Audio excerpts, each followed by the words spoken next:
Bismillahirrahmanirrahim. Assalamualaikum warahmatullahi wabarakatuh. Oke, kita lanjutkan pembelajaran kita. Pada kali ini kita akan membahas tentang SEER model pada kasus COVID-19 ya. Jadi SEER model ini adalah model epidemik yang paling umum digunakan dengan melihat persebaran penyakit. Nah, ini udah diperkenalkan sejak tahun 1927. Jadi model SEER ini merupakan model matematis sederhana dari penyebaran suatu penyakit dalam suatu populasi. Di sini ada 3 kompartemen atau variabel. Walaupun banyak modifikasinya ya, tidak hanya SIR, ada juga SEIR. Bisa ditambah-tambahkan ya. Nah, tapi pada kasus ini kita batasi untuk 3 kompartemen saja. Yang pertama adalah S-nya susceptible, I-nya infectious, dan recover, R-nya. Dimana S-nya ini adalah orang-orang yang bisa terkena gitu ya. Dalam kasus ini kita semua berpeluang untuk terkena penyakit itu. Infectious itu adalah orang-orang yang sudah kena ya, jadi udah terinfeksi, dan recover itu orang yang dia udah sembuh kalau di sini. Nah, di sini juga dibatasi yang dari recover ini tidak balik lagi ke susceptible. Jadi memang banyak modelnya, tergantung kitanya ya, segimana penggunaannya. Nah, di sini juga ada kelajuan. Ada lagi ya, kelajuan, ada beta, ada gamma. Di sini beta itu adalah kelajuan dari orang-orang yang sehat itu untuk jadi sakit. Nah, kalau gamma itu kelajuan dari sembuhnya orang itu seberapa cepat gitu ya, dari terinfeksi sampai dia ke fase recover.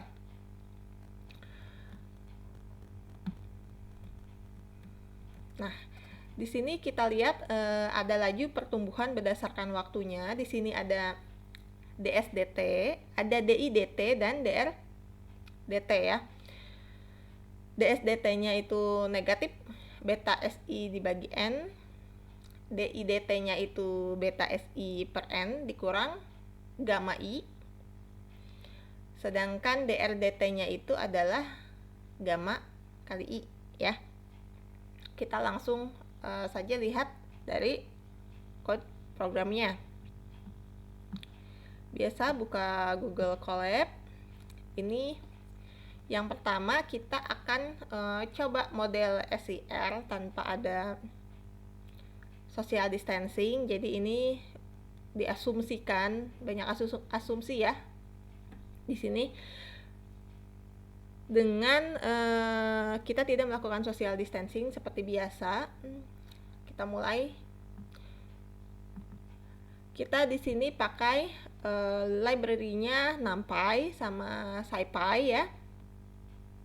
Dan untuk visualisasi nanti kita pakai Matplotlib. Di sini ada N sama dengan 10 juta. Kita asumsikan nih, misalnya kalau di Jakarta itu penduduknya 10 juta N-nya ya. Nah, pada awal itu yang terinfeksi ya, yang diketahui adalah 2 orang kan. Berarti yang sembuhnya masih 0. Nah, dengan menggunakan rumusan yang tadi, S0-nya sama dengan N, dikurangin yang terinfeksi, dikurangin yang sembuh, itu S ya. Dengan kelajuan betanya ini kita tulisnya 0,2 dengan asumsi dari yang normal gitu sampai terjangkit sakit itu kalaupun 14 hari, tapi 5 hari dia juga udah terkena gitu. Jadi lajunya itu adalah 1/5. Nah, di sini 0,2 itu dari 1 dibagi 5 ya. Gamanya, kelajuan sembuhnya itu adalah, kalau kita lihat data-data sebelumnya yang di Jakarta itu dari 7.684 orang, yang sembuh itu 2.751. pada saat bulan apa gitu ya. Nah, karena kita mintanya itu laju per hari, jadi kalau sebulannya ini yang kena ya 7.684, ini yang sembuh 2.751, itu kan dalam waktu 1 bulan. Jadi kita harus bagi lagi 30. Nah, di sini jadi kelajuannya adalah 2.751 dibagi 7.684 dikali 30. Kita buat ini garisnya 365 sampai 365.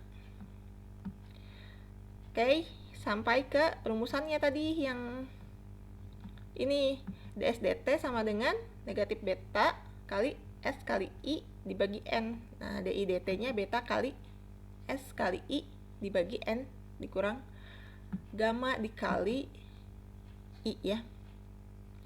DRDT-nya gamma dikali I. Oke, Y0-nya S0, I0, R0.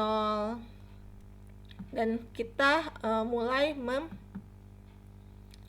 memvisualisasikannya ya di sini.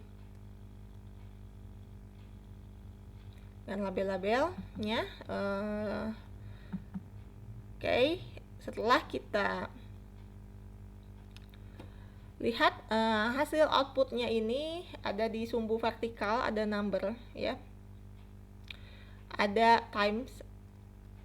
Nah, di sini kita pakai proporsi ya, jadi N tadi itu pakai proporsi, kalau enggak itu langsung ke jumlahnya. Di sini kita lihat ada garis berwarna biru ya. Di sini garis berwarna biru ada suspectable ya, dari mulai apa yang orang-orang sehat yang bisa berpeluang terjangkit, dan di sini yang warna merah ini adalah yang terinfeksi. Nah, di sini kita lihat puncaknya ini hampir mendekati 0,8, berarti 0,8 kali 1000 berarti 800 orang puncaknya di hari ke, misalnya hari ke 100 ya. Hari ke 100 berarti 3 bulanan lebih gitu ya. Nah, ini dengan tanpa social distancing, hanya SIR-nya saja, tanpa ada penghambat kelajuannya lagi di sini. Kita lihat semakin lama semakin menurun di sini ya, lama. Jadi ya landainya kalau kita lihat di sini 1 tahunan lebih, dengan ini ada 800 orang, itu hanya dari 10 juta ya tadi, 10 juta. Oh, ini kita belum di run yang dengan versi 365 ya. Kita coba lihat, sama sih, cuman hanya garisnya saja. Kalau tadi kan sampai 800-an. Oke, lama juga nih. Nah, tadi ini dari sini 10 juta ya. Sini 10 juta, yang keinfeksi itu di puncak itu 800 orang, bisa 800. Nah, garis yang tadi tuh fungsinya ini line yang 365, jadi kepotongnya di sini 365. Kalau tadi kan panjang ya, jadi bisa lihat dia selesai pandemi ini sampai hari keberapa. Kalau dilihat tadi itu lebih dari 365 hari ya, jadi sampai tahun depan pandemi masih akan terus berlangsung gitu. Tapi ini hanya menurut asumsi-asumsi saja, tidak bisa dijadikan sebagai patokan ya, karena ini bukan penelitian asli dengan data yang asli ya, hanya dikira-kira. Oke. Nah, sekarang kita coba kalau misalnya menggunakan social distancing.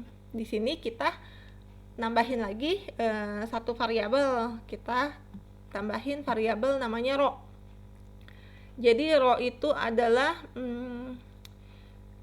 kelajuan juga, tapi kelajuan aktivitas kan dibatasi ya kalau social distancing ya. Yang asalnya aktivitasnya 1, ini paling maksimal itu 1, dan tanpa aktivitas banget itu kita kasih 0. Nah, di sini kita asumsinya dengan social distancing ini akan menghambat si penyebaran penyakit sebesar 0,5 karena aktivitas kita dibatasi misalnya jadi setengahnya gitu, jadi 50% aktivitas kita terbatasi. Ini bisa kalian coba ganti-ganti ya, nggak cuma 0,5. Coba kalau misalnya social distancingnya itu jadi membatasi aktivitas kita sebesar 40% misalnya ya. Nah, di sini 0,5. Bisa kalian ganti jadi 0,4 misalnya atau 0,7, 0,8. Nah, kalau pengalinya 1 berarti kan seperti tidak jadi apa-apa ya. Aktivitasnya seperti biasa, seperti yang SIR tadi. Kita tambahkan ini variabelnya rho. Di sini rho ini akan mengurangi nanti menekan yang terinfeksi ya di sini juga tuh. Oke. Sama tadi ada DSDT juga, DIDT, DRDT, cuman di sini ditambahin sama rho. Jadi kita tambahin juga di sini. Untuk angka-angkanya tadi sama, di sini asumsinya penduduknya 10 juta, yang terinfeksi pertama itu ada 2 orang, yang sembuhnya masih 0. Ini laju kesembuhannya.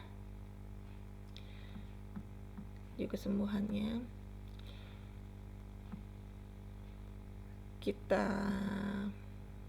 lihat. Nah, di sini dengan social distancing yang asalnya tadi menyentuh ke 0,8 ya.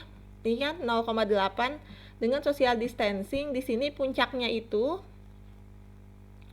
walaupun lebih lama dia karena kan ada penekan laju ya, tapi kita lihat